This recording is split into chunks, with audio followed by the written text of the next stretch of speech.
ఏంటమ్మా తిరుపతి వెళ్తున్నారు కదా, సీట్స్ బుక్ అయ్యా? మన ఫ్యామిలీ అందరికి ఒకే దగ్గర అయ్యే శబరి. చూసావా, ఐఆర్సిటీసీ వాడు మొత్తం అందరికీ ఒకే దగ్గర ఇవ్వడం వెనుక చాలా పెద్ద టెక్ యూజ్ చేస్తాడు. ఇప్పుడు మన సినిమా టికెట్స్ అనుకో, మన సీట్స్ మనమే రిజర్వ్ చేసుకొని బుక్ చేసుకుంటాం. కానీ ఐఆర్సిటీసీ వాడు మన కోసం ఆటోమేటిక్గా సీట్స్ రిజర్వ్ చేస్తాడనమాట. అది చాలా ఫాస్ట్గా అయిపోవాలన్నమాట. కాకపోతే వాడు మేజర్గా ఫ్రాగ్మెంటేషన్ అనే ప్రాబ్లం ఫేస్ చేస్తాడు. ఫ్రాగ్మెంటేషన్ అంటే ఏంటంటే, ఫర్ ఎగ్జాంపుల్ లెట్స్ సే నువ్వు బుక్ టికెట్ మీద క్లిక్ చేసావు. క్లిక్ చేయగానే నీ కోసం ఒక సీట్ తెచ్చి రిజర్వ్ చేస్తారు. దాని తర్వాత నువ్వు పేమెంట్ పేజ్కి వెళ్తావు. పేమెంట్ పేజ్కి వెళ్ళిన తర్వాత నీ పేమెంట్ అవ్వలేదు. అలాంటప్పుడు మనం ఈ సీట్ని అన్రిజర్వ్ చేయాలి. ఇలా చేయడం వల్ల ఒక గ్యాప్ ఫామ్ అవుతుంది. ఇలా చాలా మంది పేమెంట్స్ క్యాన్సిల్ చేయడం వల్ల సీట్స్ మధ్యన బోల్డ్ గ్యాప్స్ ఫామ్ అవుతుంటాయి అనమాట.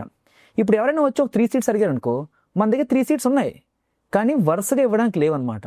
దీన్నే ఫ్రాగ్మెంటేషన్ అంటారు. ఈ సేమ్ ప్రాబ్లం ఈవెన్ మనం ర్యామ్లో కూడా ఫేస్ చేస్తాం. దాన్ని మెమరీ ఫ్రాగ్మెంటేషన్ అంటాం. ఈ ప్రాబ్లం సాల్వ్ చేయడం కోసం ఐఆర్సిటీసీ వాడు ఏం చేస్తాడంటే, ప్రీ అలొకేషన్ బ్లాక్స్ అని ఒక కాన్సెప్ట్ వాడతాడు.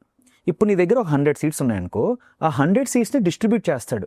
3 సీట్స్ని వేరేగా, 2 సీట్స్ని వేరేగా, 1 సీట్ని వేరేగా అలా డిస్ట్రిబ్యూట్ చేసి దాన్ని ఒక లిస్ట్లో మెయింటైన్ చేస్తాడనమాట. 3 సీట్స్కో లిస్టు, 2 సీట్స్కో లిస్టు, 1 సీట్కో లిస్ట్ అని. ఇప్పుడు ఎవరైనా వచ్చి 3 సీట్స్ అడిగారు అనుకో, ఆ 3 సీట్స్ నుంచి ఒక బ్లాక్ తెచ్చుకొని ఆ కస్టమర్కి ఇచ్చేస్తారు.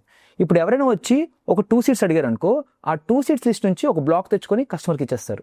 సో ఎవరైనా క్యాన్సిల్ చేశారనుకో, మళ్ళీ సేమ్ అదే లిస్ట్లో ఆ బ్లాక్ని పెట్టేస్తాం అనమాట.